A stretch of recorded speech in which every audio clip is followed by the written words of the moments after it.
I've been quilting since about the mid-90s, so I've had my share of unfinished projects over the years. It never really bothered me until maybe several years ago, and I thought, why am I able to finish some projects but not finish other projects? And so I wondered about it for a while, and it wasn't until I made a batch of homemade biscotti when I realized what the answer was.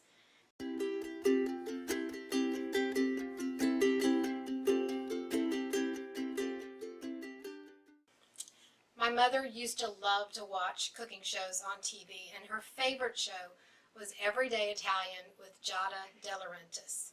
And one year she watched Giada make holiday biscotti, so she decided to try it, and she brought it to Christmas dinner, and it was a big hit with the entire family. So it soon became a tradition in our family.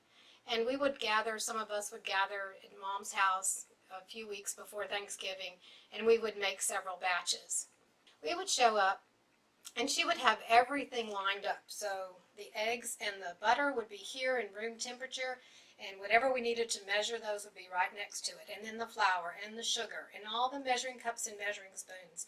So everything was laid out. The mixer, the bowls, even the pan lined with parchment was ready for baking. And usually everything went off without a hitch because everything was in order. Well, one year I decided to make a batch of my own at home for some of my friends.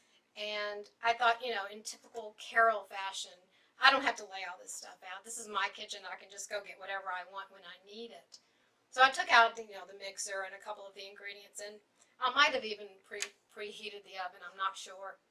So I'm adding ingredients, and okay, I need the flour. Okay, here's the flour. Get it down, and there's only a few cups in there, so I have to go and open another bag and fill it up and put that in, and go to the cupboard in the pantry and get everything else I need. Go to the other side of the kitchen and get the measuring cup or measuring spoon. And while I was doing this, I just kept telling myself, why the heck didn't I just lay everything out at the beginning and I wouldn't have to go through this frustrating part? And then I started thinking back on my quilting projects, and if this were a quilting project I was working on, I had to stop what I was doing to go get a seam ripper or a special tool or maybe even some more fabric, and I had to go hunt it down in my studio. It would be frustrating to me, and I'm easily distracted, so I would probably start some other project and then I have an unfinished project. So that kind of stuck in my head for a while, but I was still making the biscotti. So I get to the last two ingredients, the dried cranberries and the pistachios. Probably the two most important ingredients. Go to the pantry, and there's the pistachios, but where are the cranberries? I forgot to buy the dried cranberries. And I need to get in the car, go to the grocery store, and get more cranberries, or get cranberries. So on my way to the grocery store, I'm beating myself up. Why did you do this? Why weren't you prepared? And then it dawned on me at that moment, if this were a quilting project, and I ran out of fabric, or I didn't have the tool I needed, or I didn't have the special fusible I needed, whatever, and I had to go to the quilt shop, say it was Saturday evening, Saturday night, and I couldn't go till Monday. You know what would happen to that project? I would box it up, put it aside, and start on the next one. So that's when it dawned on me that I was always prepared to start a project, but I was never prepared to finish a project. And then I decided, how can I never have another unfinished project? And at the same time, I would ask my students, what discourages you most about taking classes? What do you not like about taking classes? And the biggest thing was they can't finish their projects. I thought, I'm going to have a goal now to help my students finish their projects. And I came up with a 5-step process you can use. Now, don't feel like your creativity is going to be stymied if you use these steps. It's just a way to even help your creativity. All the grunge work is done at the beginning, and then the more fun, happy work of piecing and putting together the quilt top is done at the end. So the first step is be prepared. If you're paper piecing, then have all your papers cut out, copied, whatever you need to do. Have them sorted into your bags or your boxes, however you keep your projects. And if you are doing applique and you need some special fusible material, or you need a special tool, or a special ruler, anything but the fabric. If you have the fabric, you can start gathering that.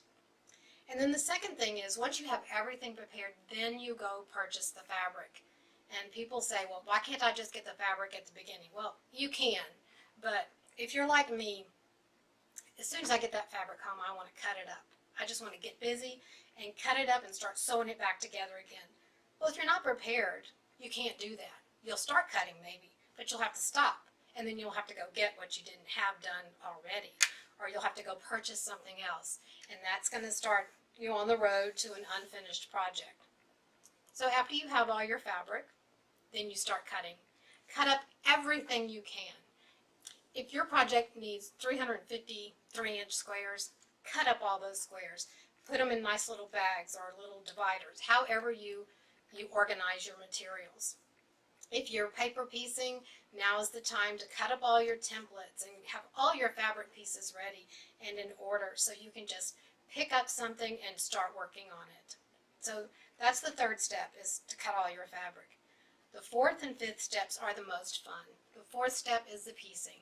If you have everything there that you need, you have all your fabric cut, you can just pick up and go. If you only have 10 minutes to sew, you can just sew for 10 minutes and get it done. If you have a whole day to sew, you just start on one piece of it, finish it, start on the next piece. Then when all the piecing is done, the fifth step is assembly. And this is to finish a quilt top, because that's where I had the most trouble, was finishing quilt tops. So I've set up all of my classes now to include these 5 steps. Then you'll be ready and it'll be fun. And the thing I found most interesting about this method is I can go on a retreat, or I can go on a sew day somewhere, a sewing bee, and I can just take my little bag. I put mine in bags like this. And see, these are bags ready with papers in it, but I need to cut the fabric. I have the fabric, but I haven't cut it yet. If I'm going on retreat, I know I don't have to cut anything, because every time I try to cut something at retreat, I always mess it up because there's so much going on. And I can just take what I have already cut and I can just work on it and get a lot of it finished. So why don't you browse through some of the lessons we have at quiltnotes.com, and there's more added all the time.